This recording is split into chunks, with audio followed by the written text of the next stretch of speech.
Hello বন্ধুরা, এবছর প্রচুর বিয়েবাড়ি হচ্ছে আর আমারও একটা বিয়েবাড়ির নিমন্ত্রণ চলে এসেছে। বুঝতেই পারছো আমাকে দেখে আমি সেজে গুজে একদম রেডি। তো আমরা গাড়িও বুক করে নিয়েছি, গাড়ি করে আমি আর আমার মেয়ে যাচ্ছি এখন। আর আমার হাজব্যান্ড একটু পরে জয়েন্ট করবে, সে বিকজ অফিসে তার মান্থ এন্ড চলছে তাই। তো চলো গাড়ি করে আমরা চলি বিয়েবাড়ির দিকে। আমরা মোটামুটি পৌঁছেও গেছি বিয়ের বাড়ির কাছাকাছি, আসলে অনেকটা রাত হয়ে গেছে। আমরা বিয়েবাড়ি পৌঁছেও গেছি, দেখো বিয়েবাড়ির সামনেই ফুচকার কাউন্টার বসিয়েছে।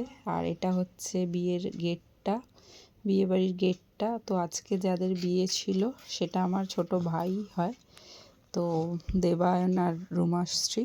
চলো দেখাই ওদেরকে ওরা কি করছে এবারে। তো আমরা জাস্ট ঢুকলাম, ঢুকেই দেখছি সবাই ফটো তোলায় বিজি ছিল। তো চলো আজকের ব্রাইড গ্রুমকে দেখাই। এরাই ছিল ব্রাইড আর গ্রুম, দেবায়ন আর রুমাশ্রী। আমিও একটা ফটো তুলে নিলাম ওদের সাথে। তো আজকের ব্লগটা এইটুকুনি, চলো টাটা বাই বাই।